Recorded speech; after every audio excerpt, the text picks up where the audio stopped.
சகரியாவின் புஸ்தகம் 4வது அதிகாரம் 6வது வசனம். அப்பொழுது அவர் செருபாபேலுக்கு சொல்லப்படுகிற கர்த்தருடைய வார்த்தை என்னவென்றால், பலத்தினாலும் அல்ல பராக்கிரமத்தினாலும் அல்ல, என்னுடைய ஆவியினாலே ஆகும் என்று சேனைகளின் கர்த்தர் சொல்லுகிறார்.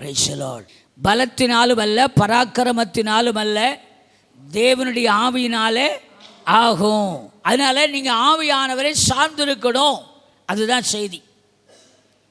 ஆவியானவருக்கு விட்டு கொடுக்கணும், ஆவியானவரிடத்தில் சாட்டி விட வேணும். ஆவியானவருக்குள் நீங்களும் அவரும் என்ற அனுபவம் இருந்தால் உங்களுக்கு எல்லாம் கூடாததெல்லாம் கூடும், ஆகாததெல்லாம் என்ன செய்யும், நிறைவேறாதெல்லாம் என்ன செய்யும், நிறைவேறும். நடக்காதெல்லாம் என்ன செய்யும், நடக்கும். நாள்பட்ட காரியமாக இருந்தாலும் சரி, கொஞ்சம் காலமாக இருந்தாலும் சரி, சின்ன காரியமாக இருந்தாலும் சரி, பெரிய காரியமாக இருந்தாலும் சரி, எல்லாம் அவராலும் அப்படி ஆவினாலும் ஆகும். Praise the lord. அல்லேலூயா. அதுக்கு லூக்கா சுவிசேஷத்தில் 1வது அதிகாரத்தில் மரியாளை குறித்து எலிசபெத்தை குறித்து வாசித்து தெரிந்து கொள்ளலாம்.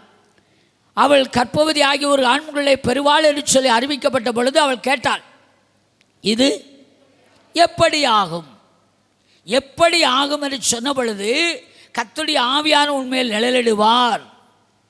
ஆவியானவரால் என்ன செய்யும், ஆகும். மனுஷரால் கூடாது, தேவனால் கூடும்.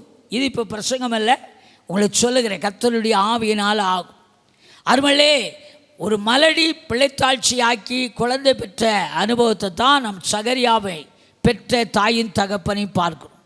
அது எப்படி ஆயிற்று அப்படின்னு சொன்னால், பலத்தினால் அல்ல பராக்கிரமத்தினால் அல்ல, தேவனுடைய ஆவினால் ஆயிற்று. ஆதியாகமத்துக்கு போவியனால் ஆபிரகாம் 100 வயதாகும் பொழுது குழந்தை பெற்றான். எப்படி ஆயிற்று? அருமலே அங்கே பார்த்தீங்கன்னா ஆபிரகாமுக்கு வயது சென்று போயிற்று. சாராளுக்கு ஸ்திரீகளுக்குரிய வழிபாடுகள் நின்று போயிற்று. காலத்தின் நிமித்தம் அல்லது சரீர பிரகாரமாக, மருத்துவ ரீதியாக, அறிவுபூர்வமாக அல்லது ஞானத்தின்படி, விவேகத்தின்படி, சட்டத்திட்டத்தின்படி சொல்ல போனால் அது என்ன ஆகாது, ஆகவே ஆகாது, கூடவே கூடாது, நடக்கவே நடக்காது. ஆனால் கர்த்தராலும் கர்த்தருடைய ஆவினாலும் அது என்ன செய்யும். நாளோ வயசோ காலங்களோ, சின்ன காரியமோ பெரிய காரியமோ, கொஞ்சம் தேவையோ அதிக தேவையோ, சின்ன வியாதியோ பெரிய வியாதியோ, ஏது காரியமாக இருந்தாலும் சரி, உங்கள் காரியம் எதுவாக இருந்தாலும் நீங்கள் பரிசுத்த ஆவியானவரை சார்ந்திருப்பீர்களானால் அது உங்களுக்கு ஆகும். பலத்தை, பராக்கிரமத்தை, ஞானத்தை, அறிவை, புத்தியை, அரசியலை, தந்திர மந்திரங்களை அல்லது சுய புத்தியை, சிலர் பார்த்திங்கன்னா ரொம்ப விவேகமாக புத்தியாக நடக்கிற மாதிரி சில காரியத்தை பண்ணுவாங்க. ஆனால் அதுதான் பெரிய ஓட்டையாய் வரும், மகாபெரிய பிரச்சனைக்குரியதாய் மாறும். ஒரு சேமிப்பு காரியமாக இருக்கலாம், ஒரு செலவு காரியமாக இருக்கலாம், அல்லது ஒரு காரியத்தை நிறைவேற்ற வேண்டிய காரியமாக இருக்கலாம். ஞானத்தையும் புத்தியும் அறிவையும் ரொம்ப செலவழிப்பாங்க. ஆவியானவருக்கு என்ன செய்ய மாட்டாங்க, விட்டு கொடுக்கவே மாட்டாங்க. ஆவியானவர் சார்ந்து இருக்க மாட்டாங்க. கர்த்தருடைய ஆவியானவர் நடத்துகிறபடி தங்களை அர்ப்பணிக்க மாட்டாங்க. பார்த்தீங்கன்னா முடிவு ரிசல்ட் பார்த்தீங்கன்னா, இவங்க எந்த அளவுக்கு திட்டமிட்டு ஞானத்தின்படி, அறிவின்படி, புத்தியின்படி செயல்பட்டார்களோ அதுக்கு ஆப்போசிட்டாக ரிசல்ட் இருக்கும். அதே நேரத்தில் கர்த்தருடைய ஆவியினால் ஆகும், ஆவியானுடைய பலத்தினால் ஆகும் என்று சொல்லி அவரிடத்தில் விட்டுட்டாங்கன்னு வைங்களேன், கண்டிப்பாக என்ன செய்யும், அது லகுவாய் மாறும். அல்லேலூயா. அதனால் பரிசுத்த ஆவியானுடைய அபிஷேகத்தை பெறாத எல்லாரும் கண்டிப்பாய் கர்த்தரிடத்தில் அபிஷேகத்தை என்ன செய்ய வேண்டும், பெற்றுக்கொள்ள வேண்டும். அது யாருக்கு அப்படின்னு பார்த்தோம். வாக்குத்தத்தம் சொல்லியிருக்கிறது, கடைசி நாட்களில் மாம்சமான யாவர் மேல் என் ஆவியை ஊற்றுவேன்னு சொல்லியிருக்கிறார். அப்போ ஆவியானவர் அதே மாதிரி அப்போஸ்தலர் நடவடிக்கைகளே கட்டளை பார்த்தோம். அன்றைக்கு அதுதான் சொன்ன 3 காரியம். அதுமல்லே இங்கே ஏசாயா சொல்கிறார் 44:3 நினைக்கிறேன். ஏசாயா 44:3 என்ன வாசிக்கிற பாருங்க. தாகம் உள்ளவன் மேல் தண்ணீரையும், தாகம் உள்ளவன் மேல் தண்ணீரையும், வறண்ட நிலத்தின் மேல் ஆறுகளையும் ஊற்றுவேன், வறண்ட நிலத்தின் மேல் ஆறுகளையும் ஊற்றுவேன், உன் சந்தானத்தின் மேல் என் ஆசீர்வாதத்தையும் ஊற்றுவேன், சந்தானத்தின் மேல் என் ஆசீர்வாதத்தையும் ஊற்றுவேன். அதனால் போதும். அங்கே என்ன வாசிக்கிறோம், 44:3 என்ன வாசிக்கிறோம், தாகம் உள்ளவன் தண்ணீர் குடிக்கிறோம் அப்படின்னு சொன்ன. நேற்றைக்கு எங்கள் பேரன் ஜோகனை நான் ராத்திரி 8:30 மணிக்கு சத்தம் போட்டுக்கிட்டு இருந்தேன். எதுக்கு சத்தம் போட்டேன்னா, ஒரு பாட்டில் தண்ணி விடாப்படியாக வாயை எடுக்காமல் என்ன செஞ்சான், குடிச்சிக்கிட்டே இருந்தான். அப்போ நான் அவனை ஏண்டா நேரம் தண்ணி குடிக்கிற, குடிச்சின்னா நீ என்ன செய்வ, சாப்பிட மாட்டியே அப்படின்னு சொன்னேன். ஆனால் நான் சொன்னேன், அவன் விட்ட பாடில்லை. அவன் என்ன செய்ய பாடில்லை, விட்ட பாடில்லை. பாட்டில் தண்ணியை காலி ஆக்கி தான் விட்டான். அப்போ என்ன அர்த்தம், ஏன் அப்படி குடித்தான் அப்படின்னா, கொஞ்சம் விவரமான பையன் வைங்க, தாத்தாவுக்கு பயப்படாத பையனா, உனக்கு என்ன தாத்தா தெரியும், எனக்கு தாகம் எடுக்குது, அதனால் நான் என்ன செய்கிறேன், நான் குடிக்கிறேன், உனக்கு தாகம் இல்லை சொல்கிறேன் அப்படின்ட்டுப்பான். சொல்லியிருப்பானா சொல்ல மாட்டானா, என்ன பேச மாட்டேங்கிறீங்க. அவன் கொஞ்சம் பயப்படுறான், அடுத்து தாத்தாவை எதிர்த்து பேசக்கூடாது அப்போ அப்படின்னு கம்முன்னு இருந்தான். ஆனால் உறிஞ்சு குடிச்சிட்டு முடிச்சிட்டான், கம்ப்ளீட்டாக குடிச்சு முடிச்சுட்டா கீழே விட்டான். அப்போ எதுனால அவன் குடிக்கிறான். இப்போது தாகமில்லாத ஒருத்தர் ஒரு பாட்டில் தண்ணியை குடிக்க முடியுமா? அப்போ என்ன இருக்குது, தாகம் இருக்குது. தாகம் இருக்கிறதுனால தான் குடிக்கிறோம். அதே மாதிரி சில வீட்டில் சில நல்ல காஃபி போடுவாங்க, போஸ்ட் போடுவாங்க, ஹார்லிக்ஸ் போடுவாங்க, நல்ல ஜூஸ் கொடுப்பாங்க. போன உடனே சிலர் பார்த்திங்கன்னா அங்கே உண்மையான அவர்களுக்கும் இவர்களுக்கும் ஒரு சரியான பந்தமும் தாகமும் இருந்தால் அவங்க வைக்கிறதுக்கு முன்னாடியே பிரியமாக எடுத்து என்ன செஞ்சிருவோம். என்ன பேச மாட்டேங்கிறீங்க, உடனே எடுத்து கடை குடிச்சுக்குவோம். நாங்கள் இந்த பாஸ்டர்ஸ் எல்லாம் இப்போ ஒரு சில விசிட்டிங் போகும்போது சிலர் டீ குடிச்சிருப்பாங்க, ஜூஸ் குடிப்பாங்க. எல்லோரும் குடிக்கிறதுக்கு முன்னாடி நான் எதுனாலும் படக்குன்னு குடிச்சு கொடுத்துருவேன். அப்போ பாஸ்டர் ராஜரத்தர் கொடுப்பார், என்னையா குடிச்சிங்களா கீழே ஊற்றிட்டீங்களா பார், குடிச்சிட்டிங்களா கீழே ஊற்றிட்டீங்களா பார். அப்போ நமக்கு அந்த தாகமும் அதை குறித்த இஷ்டமும் பிரியமும், டீ அப்படின்னா போதும். அடிக்கடி எங்கள் போகிற வீட்டிலலாம் டீ குடிப்பாங்க. அப்போ அவர் சொல்லுவார், நாங்கள்லாம் குடிக்க மாட்டோம், பாஸ்டர் கொடுங்க, அவர் எத்தனை டீனாலும் என்ன செய்வார், குடிப்பார் அப்படிப்பாங்க. அப்போ அந்த பிரியமும் தாகமும் இருக்கிறதுனால என்ன செய்கிறோம், அது பின்னாடி எப்படி ஆகும் என்ன ஆகுங்கிறத கூட யோசிக்காமல் என்ன செய்கிறோம், குடிச்சிட்ருக்கோம். இப்போ பரிசுத்த ஆவியானவரை சில பெற்றுக்கொள்ளாமல் இருக்க காரணம், இதை முகவரையாக சொல்லுகிறேன், பெற்றுக்கொள்ளாமல் இருக்க காரணம் பரிசுத்த ஆவியானவரை குறித்த முக்கியத்துவம் தெரியாததுனால, அருமையிலே தாகம் இல்லாததுனால, பாரம் இல்லாததுனால, இஷ்டம் இல்லாததுனால, ஏதோ வர்றோம் ஆராதிக்கிறோம் போகிறோம், அவ்வளோதான் கிறிஸ்தவ வாழ்க்கை நினைக்கிறோம். பரிசுத்த ஆவியானவரை பெறாமல் இருந்தால், நான் தொடர்ந்து அதைத்தான் பேசி கொண்டு இருக்கிறேன், பெந்தெக்கோஸ்து ஞாயிறிலிருந்து தொடர்ந்து அதைத்தான் பேசி கொண்டு இருக்கிறேன். அவர்களை பெறவில்லை அப்படின்னு சொன்னால், உங்களுடைய வாழ்க்கையில் ஒரு வெற்றியுள்ள வாழ்க்கையோ, ஒரு ஜெயமான வாழ்க்கையோ, ஒரு ஆசீர்வாதமான வாழ்க்கையோ, ஒரு விருத்தியான விடுதலையான மேன்மையான வாழ்க்கையை நீங்கள் ஒரு நாள் நிச்சயிப்பதில்லை, பெற்றுக்கொள்வதில்லை. பிரைஸ் தி லார்ட், அல்லேலூயா. அதனால் இந்த 3வது வசனம் சொல்லுகிறது 44:3, தாகமுள்ளவன் மேல் தண்ணீரையும் வறண்ட நிலத்தின் மேல் ஆறுகளையும் ஊற்றுவேன் கர்த்தர் சொல்லியிருக்கிறார். அதனால் அன்பானவர்களே, நான் முன்னுரையாக சொல்லுகிற காரியம், இப்போ பரிசுத்த ஆவியை குறித்து தொடர்ந்து பேசி கொண்டு வருகிறோம்.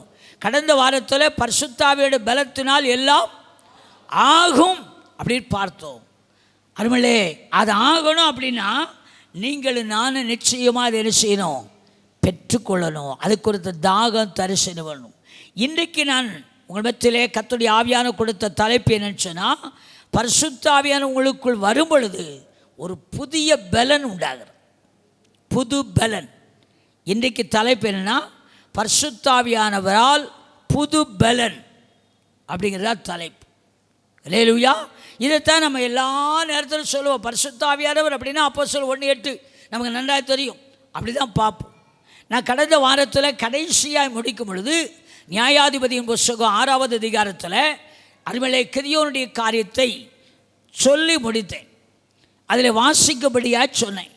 6வது அதிகாரமும் 7வது அதிகாரம் வாசிக்கும்படியாக சொன்னேன். இப்போ அதில் நான் சமயம் போக்க விரும்பவில்லை. அதில் 2 விதமான அடையாளங்களை கிதியோன் கேட்டான்.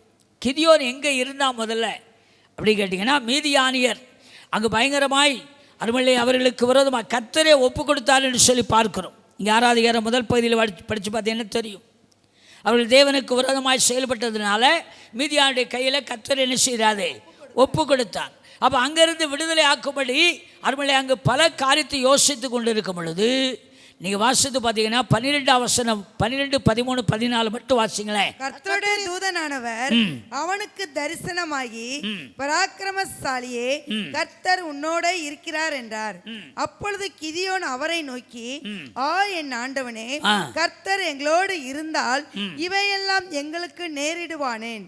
கர்த்தர் எங்களை எகிப்திலிருந்து கொண்டு வரவில்லையா என்று எங்கள் பிதாக்கள் எங்களுக்கு விவரித்து சொன்ன அவருடைய அற்புதங்கள் எல்லாம் எங்கே? இப்பொழுது கர்த்தர் எங்களை கைவிட்டு மீதியானர் கையில் எங்களை ஒப்பு கொடுத்தாரே என்றான்.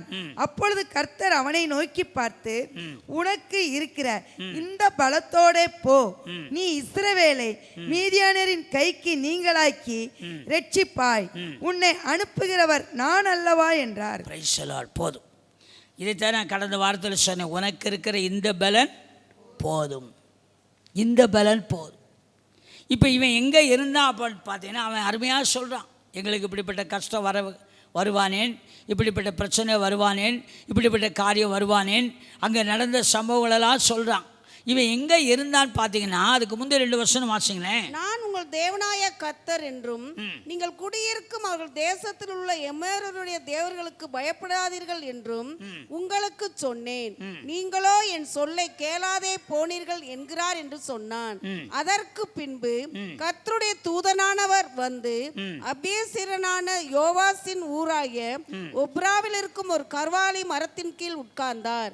அப்பொழுது அவனுடைய குமாரன் கிதியோன் கோதுமையை மீதியானியரின் கைக்கு தப்புவிப்பதற்காக ஆணைக்கு சமீபமாய் அதை போரடித்தான். இங்க ஒரு அருமையான வார்த்தை சொல்லப்பட்டது. இந்த வசனத்தின் கடைசி பகுதியில் அந்த அருமையான வார்த்தை இருக்கு. என்ன வாசிக்கிறோம்? அவனுடைய குமாரன் கிதியோன் கோதுமையை மீதியானியரின் கைக்கு தப்புவிக்கிறதற்காக ஆலைக்கு சமீபமாய் அதை போரடிக்க போனான். எல்லாரையும் கர்த்தர் பலப்படுத்த முடியாது. அல்லேலூயா. அங்கே தெளிவாக வாசிக்கிறோம், கோதுமையை மீதியானியரின் கைக்கு தப்புவிக்கிறதுக்காக ஆலைக்கு சமீபமாய் போனான். அப்போ இங்கே பார்த்தீங்கன்னா, அவன் போரடிக்கிறதுக்கு போன அவனை பார்த்து, அவனுடைய பாரத்தை பார்த்து ஆண்டவர் தான் அருமல்லே அவனை கூப்பிட்டு சொன்னார், உனக்கு இருக்கிற இந்த பலத்தோட போ. ஊழியத்திலே ஆனால் சரி, குடும்பத்திலே ஆனால் சரி, வேலையிலே ஆனால் சரி, தொழிலே ஆனால் சரி, உங்களை உபயோகிக்கவும் பலப்படுத்தவும் ஆசீர்வதிக்கவும் சும்மா அசட்டையாக கடந்த நாட்கள் ஊழியர்கள் கூட்டத்தில் பேசினேன். நம்ம சாலை ஊழியர்கள் கூடுக்கி அதுபோல் ஊழியத்தை அசட்டையாக செய்கிறவன் யார்? சபிக்கப்பட்டவன் அப்படின்னு சொல்லி. அது மாதிரி நம்ம ஏனோ தானு வந்தாருக்கு வந்தால் போனானுக்கு போனான்னு இருக்கிற ஆளெல்லாம் கண்டிப்பாக ஆண்டு யூஸ் பண்ணவே மாட்டார், உபயோகப்படுத்தவே மாட்டார், பிரயோஜனப்படுத்தவும் மாட்டார். அவர்களை ஆசீர்வதிக்கவும் விருத்தி அடையவும் பண்ணவும் மாட்டார். நமக்குன்னு ஒரு கோல் தரிசனம், அதை பவுல் சொல்லும் பொழுது சொல்வார், நான் நிச்சயம் இல்லாதவனாக என்ன செய்ய மாட்டேன், ஓட மாட்டேன். ஆகாயத்தில் சிலம்பம் அடிக்கிறவனாக வந்தால் வரட்டும், போனால் போகட்டும், ரெட்டையா ஒத்தையாங்கிற கதைக்கு போக மாட்டேன். நான் முன்னாடி அடிக்கடி சொல்லுவேன், பள்ளிக்கூடத்து பிள்ளைங்க நாங்கள் போகும்போது மாமரத்தை பார்த்து, கொய்யா மரத்தை பார்த்து, சில மரங்களை பார்த்து என்ன செய்வோம், கல்லை கொண்டு எறிவோம். கல்லை கொண்டு எறியும் போது குறி வச்சு எறியது கிடையாது, எரிவோம். நாங்கள் வாட்டுக்கு கண்ணை மூடிக்கிட்டு என்ன செய்கிறது, எரியுது. எரியும் போது அந்த கல் பழத்துலையோ மங்காயிலையோ பட்டு பொத்துன்னு விழுந்தால் எடுத்து கடிச்சு தின்னுட்டு போவோம், இல்லைன்னா கல் விழும், நாங்கள் வாட்டு போயிடுவோம். அப்போ எங்களுக்கு நோக்கம் என்ன, விழுந்தால் எடுத்துக்கிடுவோம், விளாட்டா போயிடுவோம், நாளைக்கு வந்து பார்த்துக்கிடுவோம். அப்போ அதல்ல குறி. தாவீது குறி வைத்தார் பாருங்க, அது மாதிரி பிரைஸ் தி லார்ட். பவுல் அதைத்தான் அடிக்கடி சொல்லுவார், லக்க நோக்கி தொடர்கிறேன், வீணாக ஓட மாட்டேன். கிறிஸ்துவ வாழ்க்கை என்பது அதுதாங்க. நம்ம சும்மா பேருக்கு வந்து சும்மா கத்திட்டு கதறிட்டு சத்தம் போட்டுட்டு போகிறது முக்கியம் இல்லை, பரலோகத்துக்கு போகணுங்கிற ஒரே நம்பிக்கை நமக்கு இருக்கணும். Price the Lord. நான் அன்றைக்கு சொன்னேன், போன வாரம் தான் சொல்லிக்க நினைக்கிறேன், இயேசு ஏன் வந்தார், என்ன செய்தார், என்ன செய்து கொண்டு இருக்கிறார், இனி என்ன செய்ய போகிறார். ஞாபகம் இருக்குதா இல்லையா? ஞாபகம் இருக்குதா? இயேசு ஏன் வந்தார், வந்தவர் என்ன செய்தார், இப்போ என்ன செஞ்சுக்கிட்டு இருக்கிறார், அப்புறம் என்ன செய்ய போகிறார். இதை குறித்த சரியான ஒரு அறிவும் ஞானமும் நமக்கு இருக்குமானால் பிரைஸ் தி லார்ட், அல்லேலூயா, நம்ம இப்படி இருக்க மாட்டோம், இப்படி இருக்க மாட்டோம். நம்முடைய காரியமே வித்தியாசமாக இருக்கும். இப்போ இங்கே பார்க்குறோம் அந்த வசனத்தில் மீதியானியரை முறியடிக்கும்படியாக ஆலைக்கு போய் போரடிக்க போனால் யார்? கிதியோன். அவன்தான் அவருக்கு தேவையாக இருந்தது. அவரை பார்த்து தான் சொன்னார், உனக்கு இருக்கிற இந்த பலத்தோட போனார். உடனே போயிட்டான்னு நினைக்கிறீங்களா? உடனே போனானா? வாஸ்தாதானே தெரிஞ்சிருக்கும். அவன் என் ஆண்டவரே, நான் இஸ்ரவேலை எதினாலே ரட்சிப்பேன். வேண்டாம், நிறைய நேரம் ஆகிடும். அவன் போகலை. அவங்க பார்க்குறோம் 35ஆம் வசனம் வாசிங்க. மனாசே நாடெங்கும் ஸ்தானாதிபதிகளை அனுப்பி அவர்களையும் கூப்பிட்டு தனக்கு பின் செல்லும்படி செய்து ஆசேர், செபுலோன், நப்தலி நாடுகளிலும் ஆட்களை அனுப்பினான். அவர்களும் அவனுக்கு எதிர்கொண்டு வந்தார்கள். அப்பொழுது கிதியோன் தேவனை நோக்கி, தேவரீர் சொன்னபடி என் கையினாலே இஸ்ரவேலை ரட்சிக்க வேண்டுமானால் இதோ நான் மயிருள்ள ஒரு தோலை போதும். இதை நீங்கள் வீட்டில் போய் படிச்சுக்கோங்க. நான் சொல்லிகிட்டே இருந்தா சமயம் 37 முதல் 40 வரைக்கும் அவன் என்ன சொல்கிறான்? ஒரு தோலை களத்தில் என்ன செய்வேன்? போடுவேன். பனி தோலின் மேலே மட்டும் படணும், வெளியே என்ன செய்யக்கூடாது? படக்கூடாது. ரெண்டாவது சொல்லுவான், அந்த தோலின் மேலே மட்டும் படக்கூடாது, வெளியே பூரா பனி பெஞ்சிருக்கணும். இப்படி அடையாளத்தை எனக்கு காண்பின்னு சொன்னான்.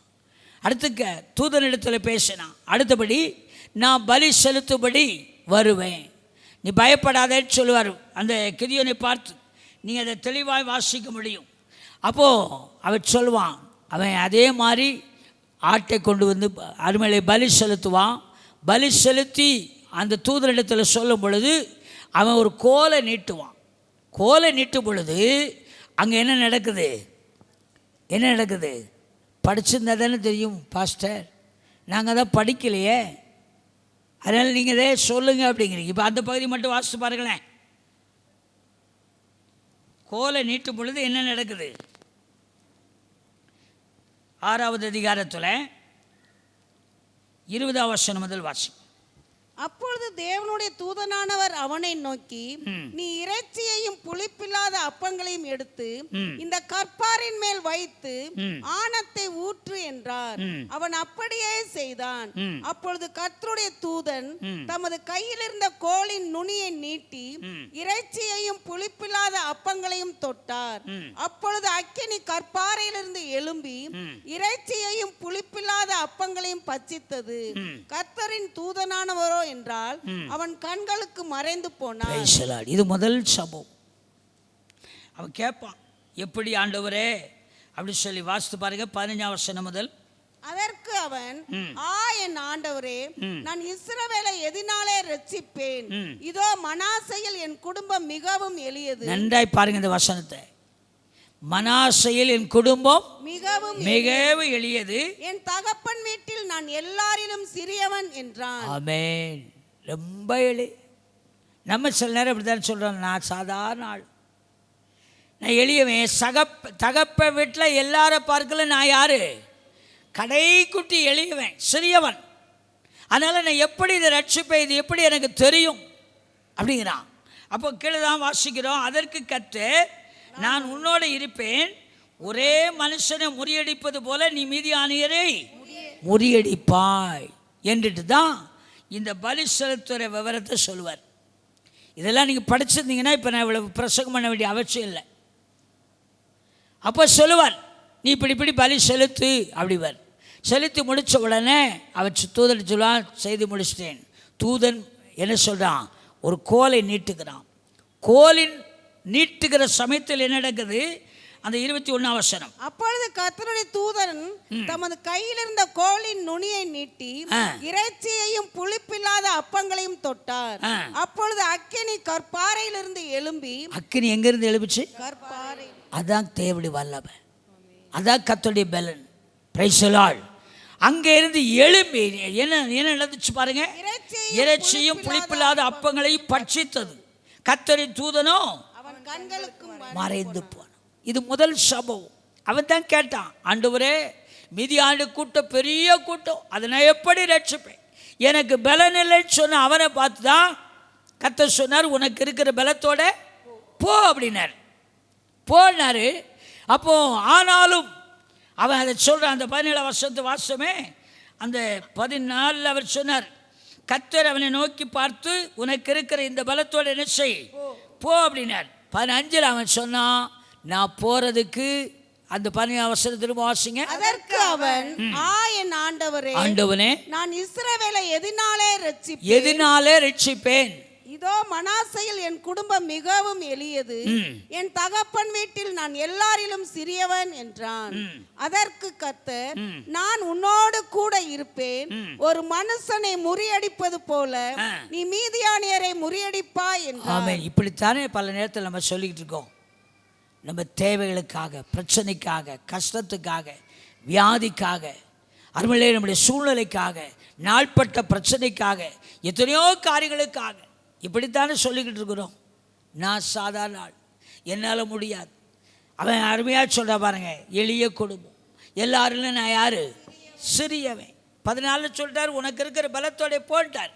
15 அவன் சொல்கிறான், முடியாது. மோசே அப்படி தான் சொன்னான், நான் வயது சென்றவன், நான் பேச தெரியாதவை, மந்த நாவுள்ளவை, திக்கு வாய் உள்ளவை, என்னால் ஒன்றுமே முடியாது அப்படிதான் சொன்னான். அப்போ கர்த்தர் சொன்னார், அவனுக்கு அடையாளத்தை காண்பித்து அனுப்பினார். அங்கேயும் கூட அருமையிலே தேவ சமூகத்தில் செங்கடலை பிளந்தது மாத்திரமல்ல, 10 வாதைகளின் காரியத்திலும் கர்த்தருடைய ஆவியானவர் மோசேயை நடத்தினார்.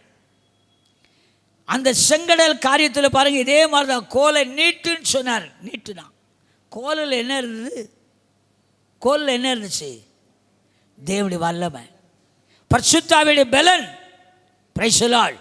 இப்போ இங்கே பாருங்கள், தேவதூதன் எதை நீட்டினா? ஒரு கோலை நீட்டினா. அங்கே இருந்து அங்கே கோலை நீட்டும் பொழுது கற்பாறையிலிருந்து என்ன வந்தது? அக்கினி. தேவனுடைய அக்கினி அங்கே இறங்கிற்று, கர்த்தருடைய வல்லமை இறங்கிற்று. இறங்கின பொழுது என்ன நடந்துச்சு? அந்த இறைச்சி, அந்த ஆணம் அங்கிருந்து அத்தனையும் என்ன செய்தது? பட்சித்து போட்டது. இதை 1 ராஜாக்கள் புத்தகத்தில் எலியாவின் சம்பவத்தில் படித்து பார்த்தீங்கன்னா, அந்த பலி செலுத்துகிறதை சேலஞ்ச் பண்ணுறான். பாகாலின் தீர்க்கதரிசிகளோடு கூட சேலஞ்ச் பண்ணுகிறான். சேலஞ்ச் பண்ணும் பொழுது, யார் கர்த்தருடைய தெய்வம் ப்ரூவ் பண்ணுவோம் அப்படி சொல்ல பொழுது, அவர்கள் ஒரு பகல் முழுவதும் பார்க்கிறார்கள், ஒன்றுமில்லை.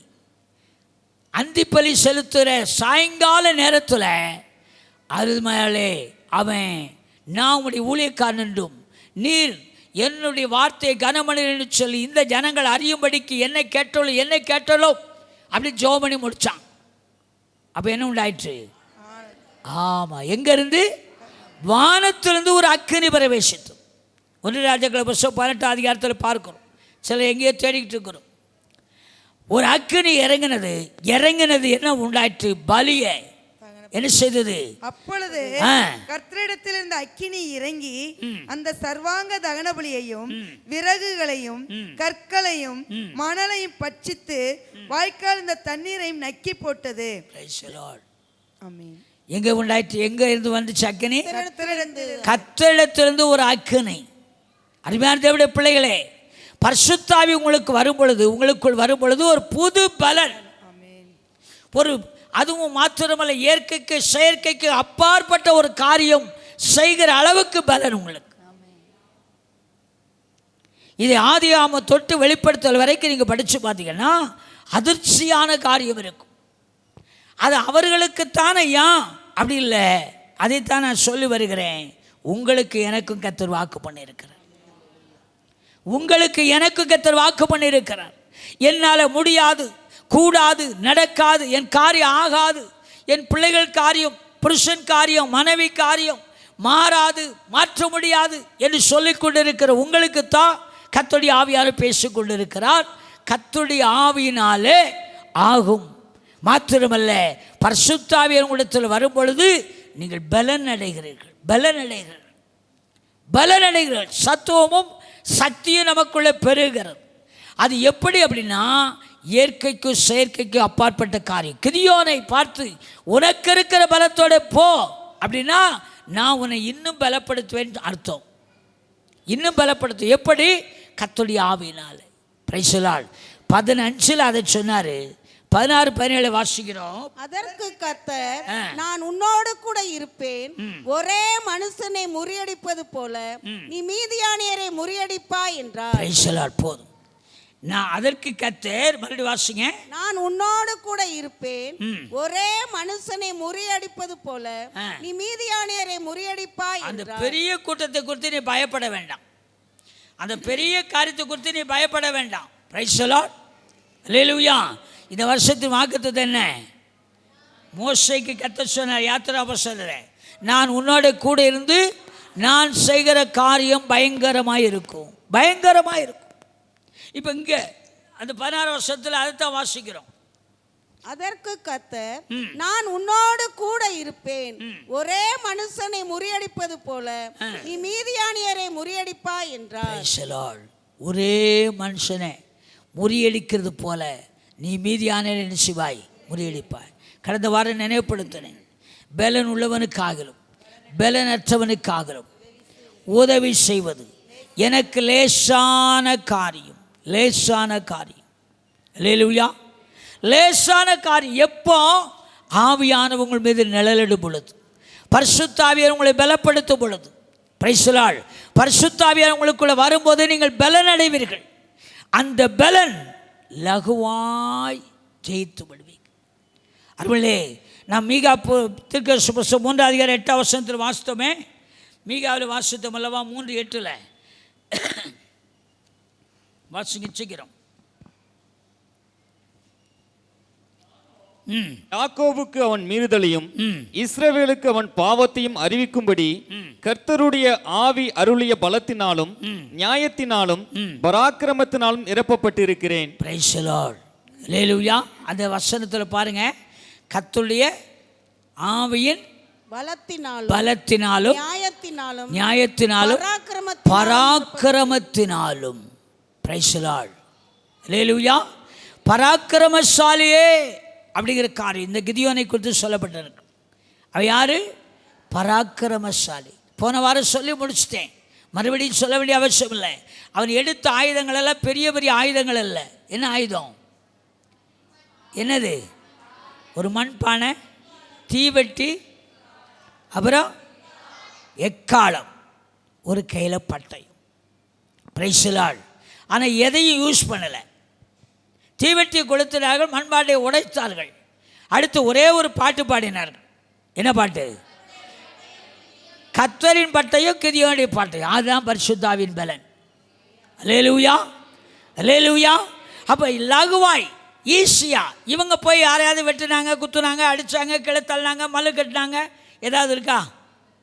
ஏதாவது இருக்கா? எதுவுமே இல்லை. Price the Lord. எதுவுமே இல்லை. அருமையிலே, நம்ம கர்த்தருடைய பலத்தில் கர்த்தரிடத்தில் சார்ந்திருப்போமானால் லகுவாய் மாறிடும். அங்கே வாசிக்கிறோம். நீங்கள் 7வது அதிகாரத்தை வீட்டில் போய் இன்றைக்காவது 6-7 படித்து பாருங்கள். படித்து பார்த்தீங்கன்னா அங்கே சொல்லப்பட்ட காரியம் என்னன்னு சொன்னால், அவர்கள் எல்லாரும் அவர்களுக்கு எதிர்கொண்டு என்ன செய்தார்கள்? ஓடினார்கள். ஓடும் பொழுது என்ன நடந்துச்சுன்னா, ஒருவர் பட்டயத்தை ஒருவர் எடுத்து ஒருவர் என்ன செய்தார்கள்? வெட்டி கொண்டார். நீங்கள் யோசபாத்துடைய கதையை படிச்சீங்கனாலும் அப்படி தான் பார்க்க முடியும். ராஜாக்களின் புஸ்தகத்தில் படித்தீர்களானால் தேவனுடைய பிள்ளைகளுக்கு விரோதமாய் வந்த யுத்தங்களை எல்லாம் பார்த்தீர்களானால் லகுவாய் ஜெயிச்சிருப்பார், லகுவாய் ஜெயித்திருப்பார். அல்லேலூயா. லகுவாய் ஜெயித்திருப்பார். இதைத்தான் அருளை பலன் உள்ளவனுக்காகலும் பலனற்றவனுக்காகலும் உதவி செய்கிறது அவருக்கு லேசான காரியம். நீங்கள் ஈஸியாக ஜெயித்திடலாம், ஈஸியாக வளர்ந்துடலாம், ஈஸியாக ஆசீர்வதிக்கப்பட்டு விடலாம், லகுவாக ஈஸியாக அருமையிலே முன்னேறி விடலாம். உங்களுடைய தொழில், வியாபாரம், படிப்பு, வேலை எல்லாம் லகுவாய் மாறிடும். எப்போ? கர்த்தருடைய ஆவியின் பலத்திலே நீங்கள் நிற்கும் போது. அல்லேலூயா. அப்போஸ்தலர் 1 அதிகாரத்தில் நம்ம ஏற்கனவே பல தடவை வாசித்திருக்கிறோம். 4ஆம் வசனம் முதல் அருமையிலே 11ஆம் வசனம் வரைக்கும் குறித்து கொள்ளுங்க. ஆலோசித்தமானால் வரும் நாட்கள் அதை தியானிக்கலாம். அதில் 8வது வசனத்தை என்ன பார்க்கிறோம்? பரிசுத்த ஆவி உங்களிடத்தில் வரும்போது நீங்கள் பலனடைந்து எருசலேமிலும் யூதேயா முழுவதிலும் சமாரியாவிலும் பூமியின் கடைசி பரியந்தமும் எனக்கு சாட்சிகளாய் இருப்பீர்கள் என்றார். போதும். பரிசுத்த ஆவி உங்களிடத்தில் வரும் பொழுது நீங்கள் பலனடை என்ன செய்றீங்க?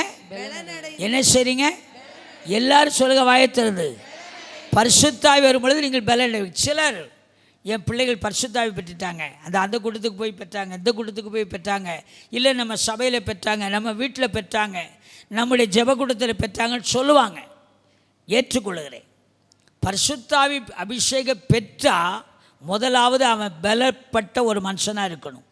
பழைய சொங்கி போன துவண்டு போன நிலைமையை அவனுக்குள்ளே, அந்த மகளுக்குள்ளே, அந்த பிள்ளைகளுக்குள்ளே, பெரியவர்களுக்குள்ளே ஒரு நாள் என்ன செய்யாது இருக்காது. அவங்க காண்டாமிருகத்துக்கு ஒத்த பலத்தை பெற்றுருவாங்க.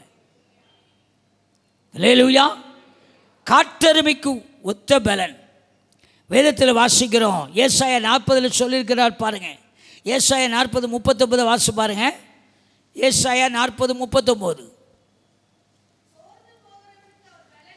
சோர்ந்து போகிறவனுக்கு அவர் பலன் கொடுத்து சத்துவத்தை பெருக பண்ணுகிறார். சத்துவமில்லாதவனுக்கு சத்துவத்தை பெருக பண்ணுகிறார். இளைஞர் இளைப்படைந்து சோர்ந்து போவார்கள், வாலிபரும் இடறி விழுவார்கள்.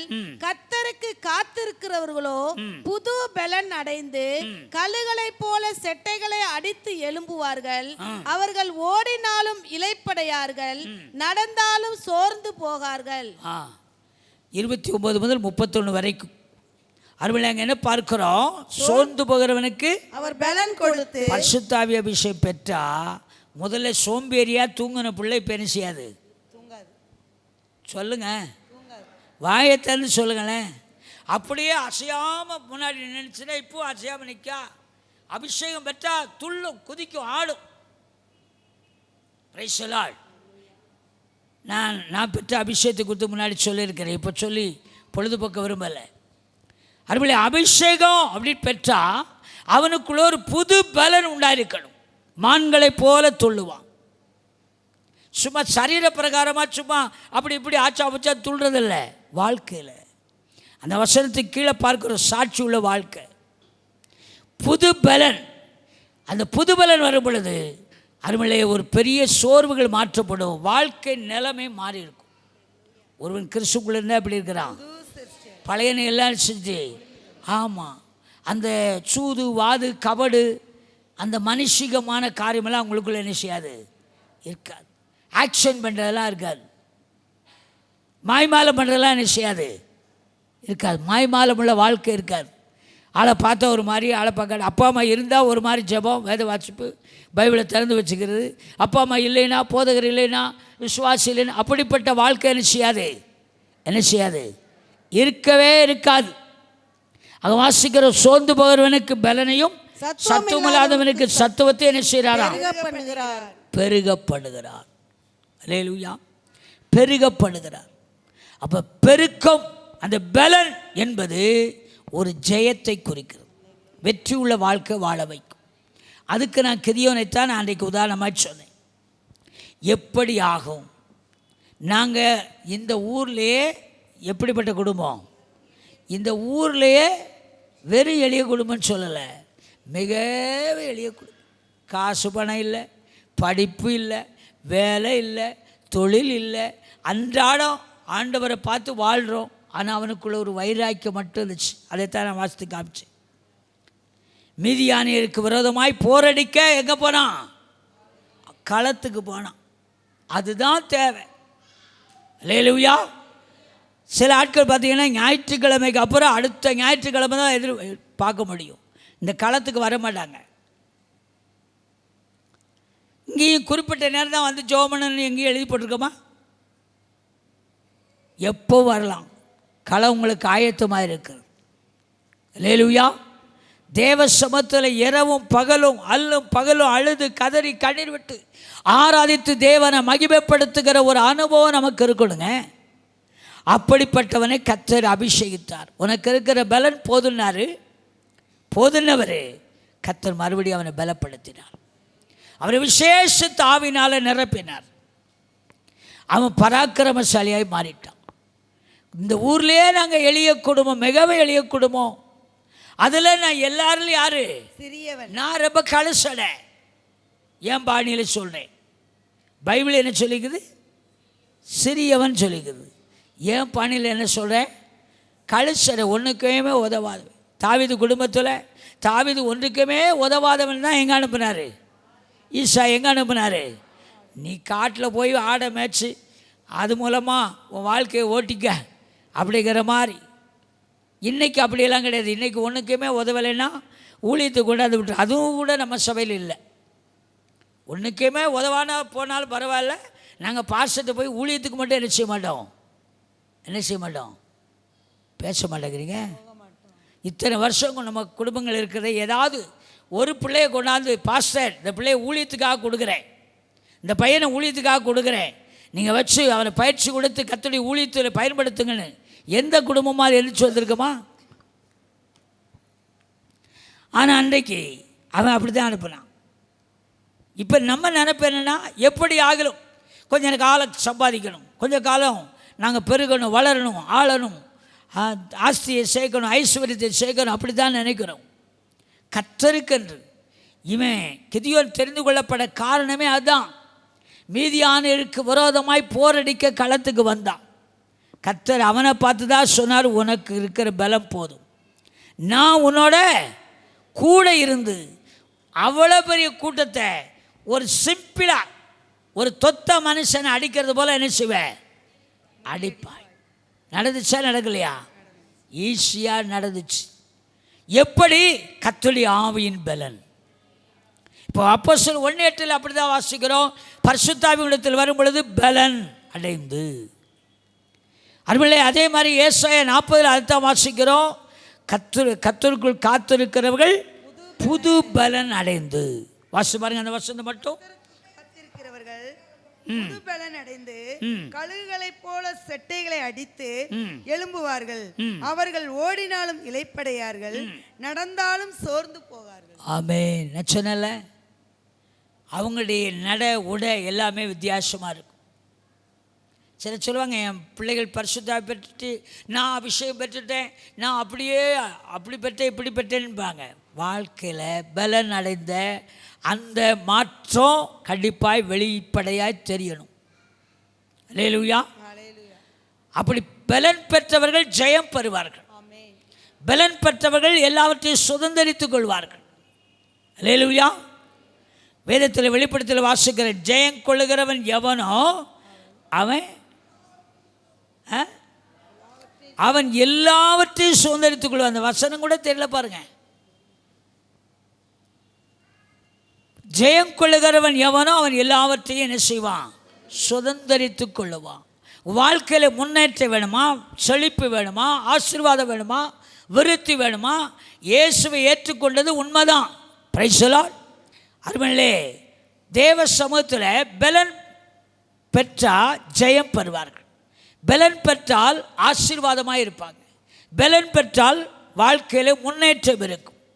ஒரு தொழிலோ வேலையோ படிப்போ அல்லது ஏது காரியம் செய்தாலும் வர வர விருத்தி அடைகிற அனுபவம் இருக்கணும். அது பரிசுத்தாவின் பலத்தினால தான் ஆகும். அருமில்லை, மனுஷ பலத்தினாலோ பராக்கிரமத்தினாலோ என்ன செய்யாது, ஆகாது. கர்த்தருடைய ஆவியின் பலத்தினால தான் ஆகும். காலேப்பை குறித்து வாசிக்கிறோம். வாசித்து பாருங்க. அருமில்லை, காலேப்பை குறித்து வாசிக்கிற எண்ணாம புஸ்தகத்தில் 13வது அதிகாரம் 29-30 வாசிங்களேன். அமலேக்கியர் தென்புறமான தேசத்தில் குடியிருக்கிறார்கள். ஏத்தியரும் எபிசியரும் எமோரியரும் மலைநாட்டில் குடியிருக்கிறார்கள். கானானியர் கடலருகையும் யோர்தான் அண்டையிலும் குடியிருக்கிறார்கள் என்றார். அப்பொழுது காலேப் மோசேக்கு முன்பாக ஜனங்களை அமர்த்தி, நாம் உடனே போய் அதை சுதந்தரித்துக் கொள்ளுவோம், நாம் அதை எளிதாய் ஜெயித்து கொள்ளலாம் என்றான். இங்க பார்க்கிறோம், மறுபடியும் வாசிங்க அந்த வசனத்தை. அப்பொழுது காலேப் மோசேக்கு முன்பாக ஜனங்களை அமர்த்தி, நாம் உடனே போய் அதை சுதந்தரித்துக் கொள்வோம், நாம் அதை எளிதாய் ஜெயித்து கொள்ளலாம் என்றான். அவனோடு கூட போய் வந்த மனிதரோ, நாம் போய் அந்த ஜனங்களோட எதிர்க்க நம்மாலே கூடாது, அவர்கள் நம்மை பார்க்கும் பலவான்கள் என்றார்கள். நாங்கள் போய் சுற்றி பார்த்து வந்த அந்த தேசம் தன் குடிகளை பச்சைக்கிற தேசம். நாங்கள் அதிலே கண்ட ஜனங்கள் எல்லாரும் மிகவும் பெரிய ஆட்கள். அங்கே ராட்சத பிறவியான ஏனோக்கின் குமாரராகிய ராட்சதரையும் கண்டோம். நாங்கள் எங்கள் பார்வைக்கு வெட்டுக்கிளிகளைப் போல இருந்தோம், அவர்கள் பார்வைக்கும் அப்படியே இருந்தோம் என்று சொல்லி இப்படி இஸ்ரவேல் புத்திரருக்குள்ளே தாங்கள் சுற்றி பார்த்து வந்த தேசத்தை குறித்து துர்ச்செய்தி பரம்ப செய்தார்கள். ஆமென். அங்க தேசத்தை வேவு பார்க்கும்படியாக அனுப்புகிறான். அனுப்பும் பொழுது பெரும்பகுதியான ஜனங்கள் சொல்றாங்க, நாங்கள் போய் சுற்றி பார்த்து வந்த தேசம் குடிகளை பட்சிக்கிற தேசம், அதிலே கண்ட ஜனங்கள் எல்லாரும் மிகவும் பெரிய ஆட்கள், ராட்சத பிறவியான அவர்கள், நாங்கள் அவர்கள் பார்வைக்கு வெட்டுக்கிளியை போல இருந்தோம், அவர்கள் பார்வைக்கும் அப்படித்தான் இருந்தோம். ஆனால் அவங்களை என்ன செய்ய முடியாது, ஜெயிக்கவே முடியாது. ஆனால் முன்னாடி போன ஆட்கள் சொல்றாங்க பாருங்க, 30 வசனம். அப்பொழுது காலேப் மோசேக்கு முன்பாக ஜனங்களை அமர்த்தி, நாம் உடனே போய் அதை சுதந்திரித்துக் கொள்வோம், நாம் அதை எளிதாய் ஜெயித்துக் கொள்ளலாம் என்றான். Praise the Lord. ஏன் இப்படி சொன்னா? 14:24 வாசிங்க. ம் ம் ம்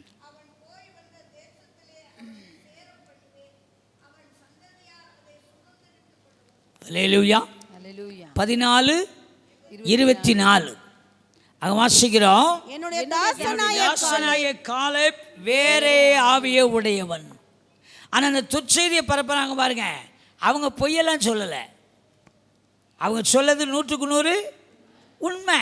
அங்கே இருந்த ஆட்கள் பெரிய ஆட்கள், ராட்சதர்கள், அவங்க பார்வையில் வெட்டுக்கிளி போல சாதாரணமாய். கிதியோனை இப்போ சொல்கிறேன், அந்த அமலேக்கிற காட்டில் கிதியோன் சாதாரண ஆள், அவன் எளிய குடும்பம்னு சொன்னான், மிகவும் எளிய குடும்பம், சிறியவன், அப்படி தான். இப்போ இங்கே காலேப் சொல்கிறான் 30 வசனத்தில், காலேப் மோசேக்கு முன்பாக அவர்களை அமர்த்தி, நாம் உடனே போய் அதை சுதந்திரித்துக் கொள்வோம், நாம் அதை எளிதாக ஜெயித்துக் கொள்வோம். எப்படி? இன்னைக்கு நம்ம நிறைய நேரத்தில் தடுமாறுறோம் அல்லவா, இதெல்லாம் முடியாது, கூடாது, இது ஏன் தகுதிக்கலாம், ஏன் சூழ்நிலைக்கலாம், ஐயோ நம்ம ஒதுங்கி ஓரம் கட்டிடுவோம் அப்படின்னு அன்னைக்கு கிதியோன் சொன்னான், மோசே சொன்னார், எல்லாரும் சொன்ன காரியம் அப்படித்தான். ஆனால் இங்கே காலேப் மட்டும் தைரியமாக சொல்லுகிறான், நாம் போய் அதை என்ன செய்யலாம், சுதந்திரித்து கொள்ளலாம்.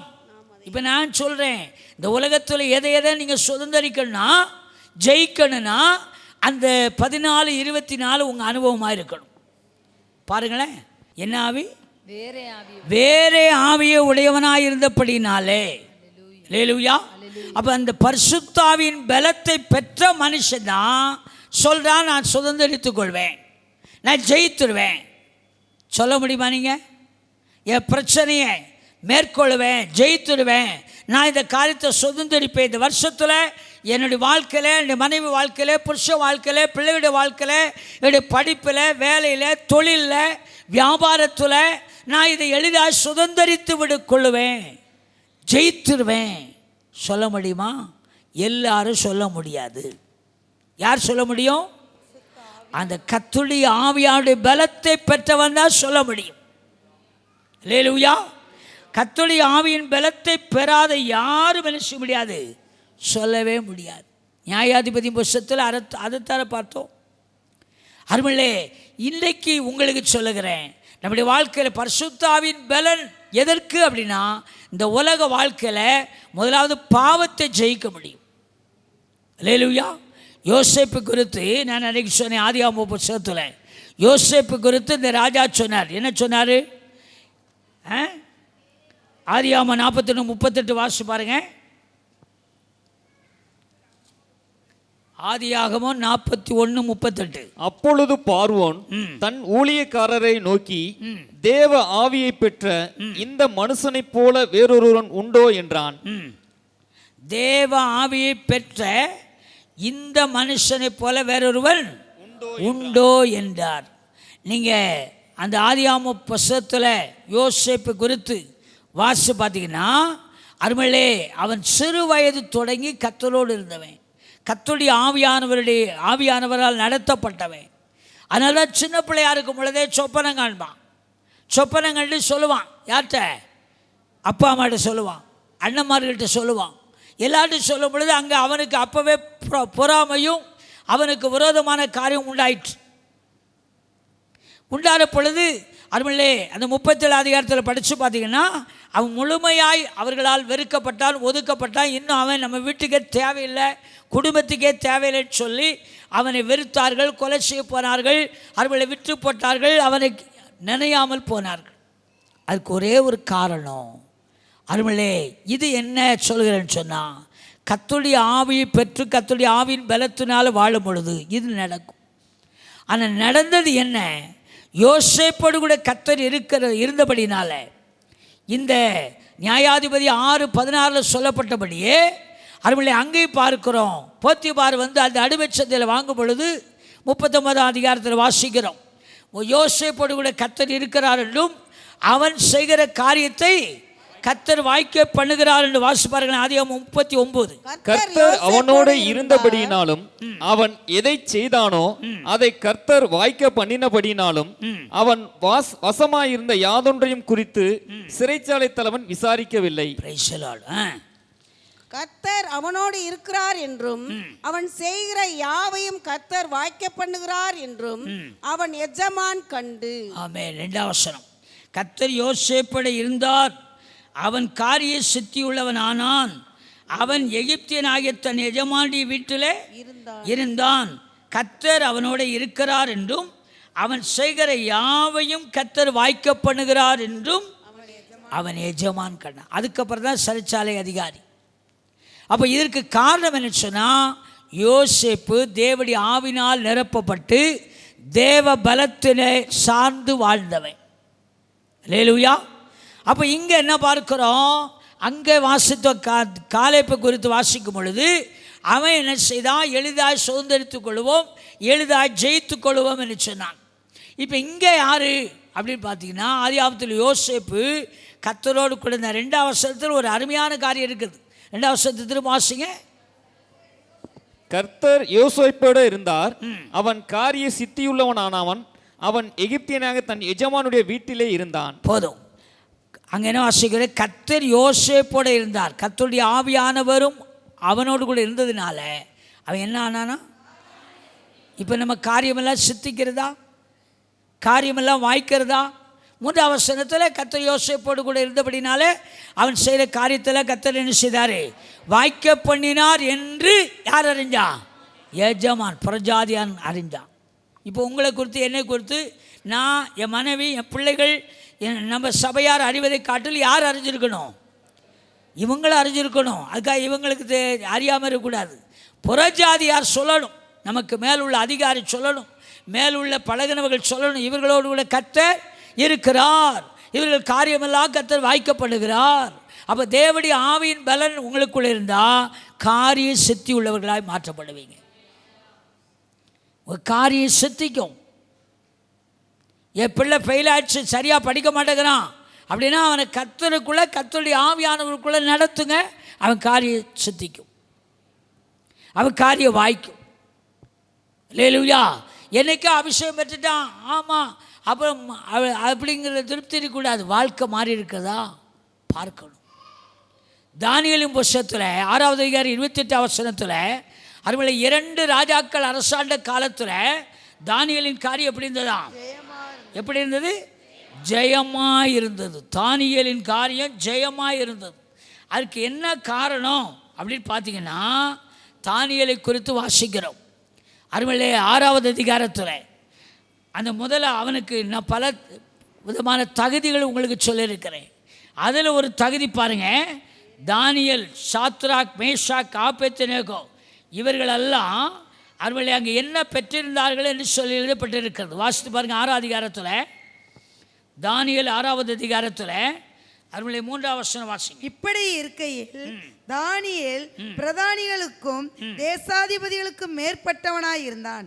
தானியேலுக்குள் விசேஷித்த ஆவி இருந்தமையால் அவனை ராஜ்யம் முழுமைக்கும் அதிகாரியாக ஏற்படுத்த ராஜா நினைத்தார். இப்போ உயர்வு முதலாவது காலேப், யோசுவா ஜெயிப்போ, சுதந்திரித்துக் கொள்வோம். அடுத்து யோசேப்பை பார்த்தோம், அவன் காரிய சித்தி உள்ளவனாக இருந்தான். அவனோடு கூட கர்த்தர் இருந்தார். மாத்திரமல்ல, யோசேப்பு வாழ்க்கையிலையும் அவர்களே ஒரு காரியத்தை சொல்ல நினைக்கிறேன். 39 அதிகாரம் 9 வசனம் வாசிச்சு பாருங்க. யோசேப்பு 39:9. ஆதியாகமம் 39:9. இந்த வீட்டிலே என்னிலும் பெரியவன் இல்லை, நீ அவருடைய மனைவியாய் இருக்கிறபடியால் உன்னை தவிர வேறொன்றையும் அவர் எனக்கு விலக்கி வைக்கவில்லை. இப்படி இருக்க நான் இத்தனை பெரிய பொல்லாங்குக்கு உடன்பட்டு தேவனுக்கு விரோதமாய் பாவம் செய்வது எப்படி? எப்படி? அபிஷேகத்தின் பலத்தில் நிறைந்திருக்கிற மனுஷன் பாவத்தை ஜெயிப்பான், பாவத்தை விலகி ஓடுவான். இப்போ இங்கே வருகிறோம் தானியேலின் புத்தகத்தில் 6வது அதிகாரம் 28 வசனத்தில் 2 கொடூரமான ராஜாக்கள் அரசாண்ட காலத்திலும் அவன் காரியம் ஜெயமாயிருந்தது. அல்லேலூயா. அதே மாதிரி சாத்ராக் மேஷாக் ஆபேத்நேகோவுடைய காரியத்தில் பார்த்தீங்கன்னா அவர்கள் தேவனுடைய ஆவியை பெற்றிருந்தபடினால அக்கினியின் உக்கரம் அவர்களை சேதப்படுத்தவில்லை. அப்போ அங்கே பார்க்கும் பொழுது உங்களுக்கு எதிராக அக்கினி போன்ற கொடூரமான சோதனை வந்தாலும் அதிலும் ஜெயம் பெற கர்த்தருடைய ஆவியின் பலன். அங்கே வாசிக்கிறோம், அக்கினி பலன் கொள்ளாதபடி கர்த்தர் செய்தாராம். அந்த அக்கினியின் உக்கிர பலத்தை விட கர்த்தருடைய ஆவியின் பலன் பெரிதாக இருக்கிறது. இன்றைக்கி நிறைய பேர் பேயை கண்டு, நாயை கண்டு, நரியை கண்டு, செய்வனை கண்டு, மாந்திரியத்தை கண்டு, இன்னும் பலவிதமான ஏவலை கண்டு, குடுகுடுப்பக்காரனை கண்டு, இன்னும் சில விக்கிர கோயிலுடைய கோர முகத்தை கண்டு பயப்படுவாங்க. யார்? கிறிஸ்தவர்கள் பயப்படுறாங்க. காரணம், அவர்கள் சரியான ஆவியை பெறவில்லை. Price the Lord. ரோமர்கள் நிருபத்தில் வாசிக்கிறோம், நாம் பயப்படுவதற்கு அடிமைத்தனத்தின் ஆவியை பெறாமல் அப்பா பிதாவே என்று கூப்பிடப்படுகிற புத்திர சுவிகாரத்தின் ஆவியை செஞ்சிருக்கிறோம், பெற்றிருக்கிறோமே. கர்த்தருடைய ஆவியான உங்களுக்குள்ள வரும் பொழுது பலன் உள்ளவர்களாக மாறிடுங்க. நீங்கள் பலசாலி, பராக்கிரமசாலி. Praise the lord. எந்த காரியம் உங்களை பயமுறுத்தவே முடியாது. எந்த காரியம் உங்களை பயமுறுத்தவே முடியாது. பயமுறுத்தி நீங்கள் பயப்படுறீங்கன்னா நீங்கள் தேவனுடைய ஆவியின் பலத்தை பெறவில்லை என்பதுதான் அர்த்தம். அல்லேலூயா. பரிசுத்த ஆவியிடத்தில் வரும் பொழுது பலன் அடைவீர்கள். அந்த தானியேல் புத்தகத்தில் அந்த 3 வாலிபர்களை பாருங்கள், சாத்ராக் மேஷாக் ஆபேத்நேகோ. அவருடைய காரியத்தில் ஒரு பொற்சிலையை நிறுத்தி அந்த ராஜா சொல்கிறார், இவங்க வணங்கலை முதலாவது, மறுபடி அவர் இவங்க மேலே பட்சம் வைத்தபடினால திரும்ப கூப்பிட்டு சொல்கிறார், இன்னொரு சான்ஸ் தர்றேன், இன்னொரு சான்ஸ் தர்றேன். நீங்கள் உங்களுக்காக மறுபடி மேலே வாத்தியம் கீழே வாத்தியம் முழங்க போகுது. நீங்கள் சாஸ்திராங்கமாக விழுந்து என்ன செய்யுங்க, பரிந்து கொள்ளுங்க. இப்படி கூட நான் சொல்கிறேன், உங்களுக்கு ஒரு ப்ரொமோஷன் பதவி தருவேன்னு கூட சொல்லியிருக்கலாம். அல்லேலூயா. இன்றைக்கி இந்திய அரசியல் போகிற மாதிரி சொல்லியிருக்கலாம். ஆனாலும் அவங்க சொன்னாங்க, அந்த 3வது அதிகாரத்தில் நீங்கள் படித்து பார்த்தீங்கன்னா அந்த ராஜாவுக்கு நெஞ்சில் உரைக்கிற மாதிரி ஒரு வார்த்தை சொன்னாங்க. இந்த காரியத்தை குறித்து உமக்கு உத்தரவு சொல்ல எங்களுக்கு அவசியம் இல்லை. என்ன தில்லு பாருங்க. அந்நிய தேசம் அடிமைகளாய் சிறைப்பிடிக்கப்பட்டு போன வாலிபர்கள் இவங்க ராஜாவை பார்த்து சகல அதிகாரமும் பொருந்தின சர்வ அதிகாரமுள்ள ராஜாவை பார்த்து சொல்றாங்க, இந்த காரியத்தை குறித்து உமக்கு உத்தரவு சொல்ல எங்களுக்கு அவசியம் இல்லை. நாங்கள் ஆராதிக்கிற எங்கள் தேவன் எங்களை தப்புவிக்க வல்லவராய் இருக்கிறார். அவர் எரிகிற அக்கினி சூளைக்கும் ராஜாவாகிய உம்முடைய கைக்கும் நீங்களாக்கி விடுவிப்பார். யாரு? ராஜாவாகிய உம்முடைய கைக்கு, உம்முடைய அதிகாரத்துக்கு, உம்முடைய ஆளுகைக்கு நீங்களாக்கி விடுவிப்பார். விடுவிக்காமற் போனாலும் அதுதான் ஆவியின் பலன். விடுவிக்காமல் போனாலும் நாங்கள் உம்முடைய தேவர்களுக்கு ஆராதனை செய்வதும் இல்லை, நீர் நிறுத்தின பொற்சிலையை பணிந்து கொள்வதும் இல்லை என்கிறது ராஜாவாகிய உமக்கு தெரிந்திருக்க கடவுது என்றார். அடுத்த வசனம். அப்பொழுது நேபுகாத் நேச்சருக்கு கடுகோபம் உண்டு. சாத்ராக் மேசாக் ஆபேத் நேகோ என்பவர்களுக்கு விரோதமாய் அவனுடைய முகம் வேறுபட்டது. சூளையை சாதாரணமாய் சூடாக்குவதை பார்க்கிலும் 7 மடங்கு அதிகமாய் சூடாக்கும்படி உத்தரவு கொடுத்து சாத்ராக் மேசாக் ஆபேத் நேகோ என்பவர்களை எரிகிற அக்கினி சூளையிலே போடுவதற்கு அவர்களை கட்டும்படி தன் இராணுவத்தில் பலசாலிகளாய புருஷருக்கு கட்டளையிட்டான். அப்பொழுது அவர்கள் தங்கள் சால்வைகளோடும் நிசார்களோடும் பாகைகளோடும் மற்ற வஸ்திரங்களோடும் கட்டப்பட்டு எரிகிற அக்கினி சூளையின் நடுவிலே போடப்பட்டார்கள். ராஜாவின் கட்டளை கடுமையாய் இருந்தபடியினாலும் சூளை மிகவும் சூடாக்கப்பட்டிருந்தபடியினாலும் அக்கினி ஜுவாலையானது சாத்ராக் மேசாக் ஆபேத்நேகோ என்பவர்களை தூக்கி கொண்டு போன புருஷரை கொன்று போட்டது. சாத்ராக் மேசாக் ஆபேத்நேகோ என்னும் அந்த 3 புருஷரும் கட்டுண்டவர்களாய் எரிகிற அக்கினி ஜூளையின் நடுவிலே விழுந்தார்கள். அப்பொழுது ராஜாவாகிய நேபுகாத் நேச்சர் பிரமித்து தீவிரமாய் எழுந்திருந்து தன் மந்திரிமார்களை நோக்கி 3 புருஷரை அல்லவோ கட்டுண்டவர்களாக அக்கினியிலே போடுவித்தோம் என்றான். அவர்கள் ராஜாவுக்கு பிரதியுத்தரமாக ஆம் ராஜாவே என்றார்கள். அதற்கு அவன், இதோ 4 பேர் விடுதலையாய் அக்கினியின் நடுவிலே உலாவுகிறதை காண்கிறேன். அவர்களுக்கு ஒரு சேதமும் இல்லை.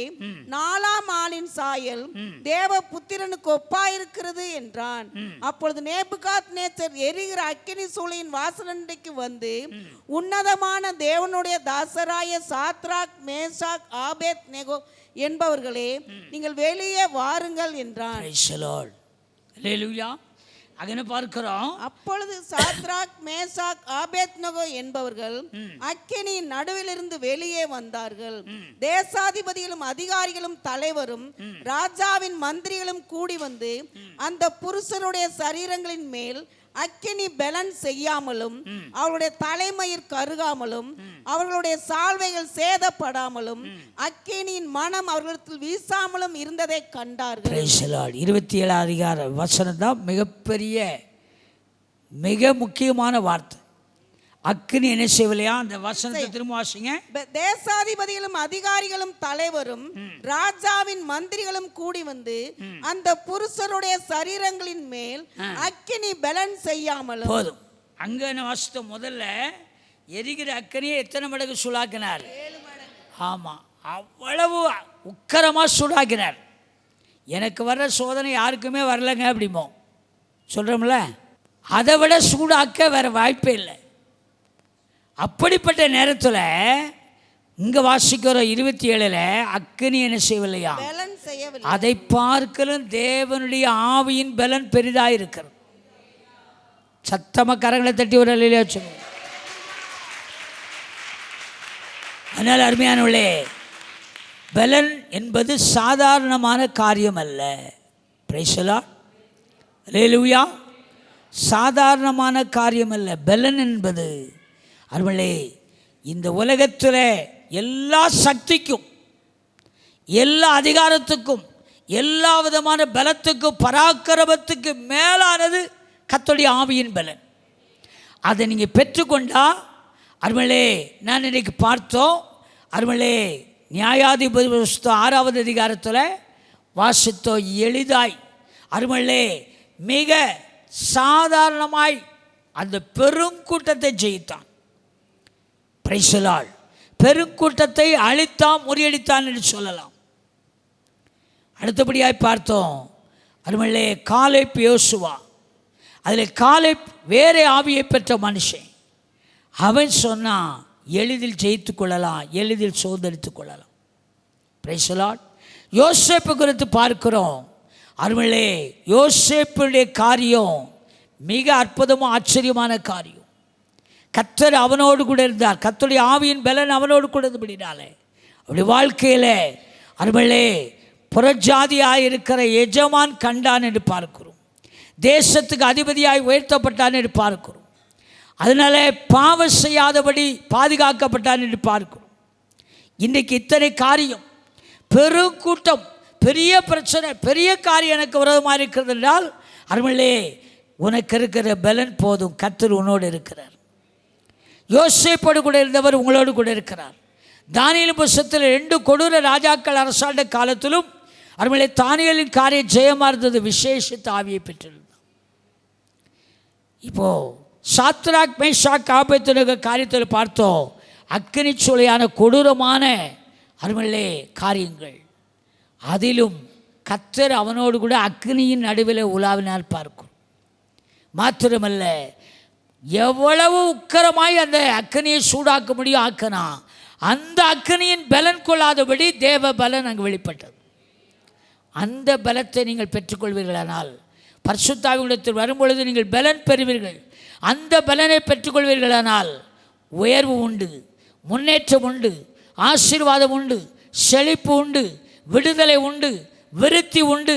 உங்களுடைய வாழ்க்கையில் உங்களை ஜெயிக்க ஒருவரால் முடியாது. முழங்கால் படிடுவோம், கண்களை மூடுவோம், கர்த்தரிடத்தில் அருமையிலே தேவ சமூகத்தில் நம்ம ஒப்பு கொடுக்கலாம்.